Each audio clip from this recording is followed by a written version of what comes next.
America और Iran के बीच तनाव लगातार बढ़ता जा रहा है। अमेरिकी राष्ट्रपति डोनाल्ड ट्रंप ने कहा था कि ईरान बातचीत में रुचि दिखा रहा है, लेकिन इस बयान के बाद तेहरान ने चेतावनी दी है कि हमारी उंगलियां ट्रिगर पर बैठी हुई हैं। इस बीच अमेरिका का सबसे विध्वंसक युद्धपोत यानी कि USS अब्राहम लिंकन ईरान के बेहद करीब पहुंच चुका है। अब ये कितना खतरनाक है, क्या इसकी खासियत है और क्या ईरान को अब इससे डरना चाहिए, आइए विस्तार से जानते हैं। नमस्कार, आपके साथ मैं पल्लवी रविंद्र सिंह। देखिए, अमेरिका के जंगी बेड़े का ईरान के पास पहुंचना यह संकेत देता है कि कुछ बड़ा होने वाला है। अब सवाल ये उठ रहा है कि क्या ट्रंप अपनी धमकी को सच साबित करने वाले हैं या फिर यह कदम ईरान पर दबाव बनाने के लिहाज से सिर्फ उठाया गया है डोनाल्ड ट्रंप की तरफ से। अमेरिकी aircraft carrier USS Abraham Lincoln के साथ पूरा जंगी बेड़ा चलता है, यहाँ आप ये ध्यान दीजिएगा। और इस युद्धपोत को अमेरिका के दुश्मनों का काल भी माना जाता है और कहा जाता है कि यह युद्धपोत अकेले ही ईरान की पूरी सेना को धूल चटा सकता है, पूरी तरीके से निस्तनाबूद कर सकता है। अब इसके साथ स्ट्राइक ग्रुप में गाइडेड मिसाइल क्रूजर, विध्वंसक जहाज, सबमरीन और अन्य युद्धपोत शामिल होते हैं।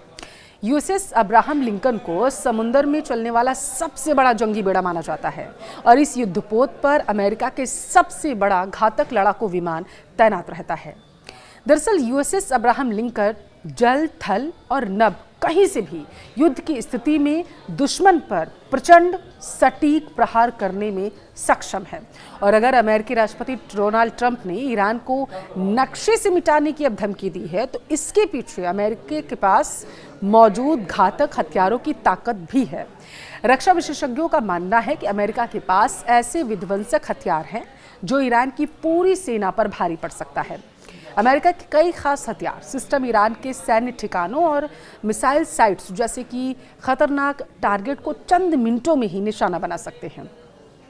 ईरान के एयर डिफेंस सिस्टम के लिए अमेरिकी लड़ाकू विमानों और मिसाइलों को रोक पाना मुश्किल माना जा रहा है। अमेरिका के पास ऐसे लगभग 5 हथियार हैं जिनका तोड़ ईरान के पास है ही नहीं। ईरान और इजराइल के युद्ध के दौरान अमेरिका के स्टेल्थ बॉम्बर B-2 ने ईरान की परमाणु ठिकानों को तबाह कर दिया था। अगर आप वो तस्वीरें याद करें तो ईरानी सेना का एयर डिफेंस सिस्टम और रडार अमेरिका B-2 और इसके अलावा बॉम्बर का पता लगाने में नाकाम रहे थे। यानी B-2 बॉम्बर से निपटना ईरान के लिए बेहद मुश्किल है, बल्कि ये असंभव ऐसा लग रहा है कि प्रतीत हो रहा है। अब महत्वपूर्ण बात यह है कि अमेरिका 52 नए B-2 बॉम्बर तैयार कर रहा है, जिससे यह संकेत मिलता हुआ नजर आ रहा है कि अमेरिका युद्ध की योजना को लेकर कुछ ज़्यादा ही बड़ा सोच रहा है। और अगर बात अमेरिका के टॉमहॉक मिसाइल की जाए तो यह मिसाइल ईरान में बर्बादी की नई इबारत लिख सकती है। सबमरीन और वॉरशिप से लॉन्च होने वाली टॉमहॉक मिसाइलें सटीक हमले के लिए दुनिया भर में मशहूर हैं। यह वही मिसाइल है जिसकी मांग यूक्रेन के राष्ट्रपति जेलेंस्की ने ट्रंप से मुलाकात में की थी, लेकिन ट्रंप ने इसे देने से साफ इनकार कर दिया था। टॉमहॉक मिसाइल का लोहा पूरी दुनिया मानती है और अगर अमेरिका टॉमहॉक मिसाइल से ईरान पर हमला करता है तो ईरान के कई शहरों में भारी तबाही आएगी। अमेरिकी F-35 और F-22 दुनिया के सबसे बेहतरीन लड़ाकू विमानों में से एक माने जाते हैं। ये दोनों ही 5वीं पीढ़ी के लड़ाकू विमान हैं। वहीं ईरान की बात करें तो ईरानी वायुसेना आज भी दशकों पुराने लड़ाकू विमानों का इस्तेमाल कर रही है। अब ऐसे में अमेरिकी वायुसेना के सामने ईरानी वायुसेना टिक पाएगी या लगभग अब नामुमकिन सा लग रहा है। अमेरिकी वायुसेना के बेड़े में ऐसे लड़ाकू विमान भी हैं जिन्हें ट्रेस और टारगेट करने की क्षमता ईरान के पास नहीं है।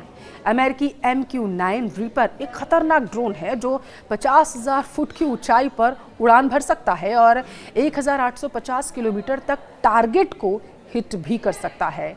वॉशिंगटन इसे ईरान के सैन्य ठिकानों पर बड़े हमलों के लिए इस्तेमाल कर सकता है और यह ड्रोन 27 घंटे से लेकर लगभग 42 घंटे तक उड़ान भर सकता है। अब विशेषज्ञों का मानना यह है कि ईरान और अमेरिका के रिश्तों में खटास कोई नई बात नहीं, लेकिन इजराइल ईरान युद्ध के बाद दोनों देशों के बीच तनाव और ज़्यादा बढ़ गया। दोनों देशों में धमकियों का दौर लगातार जारी और ऐसे हालात में किसी भी दिन युद्ध तक पहुंच सकते हैं ये देश। इसी बीच ईरानी सेना ने भी अमेरिका को चेतावनी दे डाली।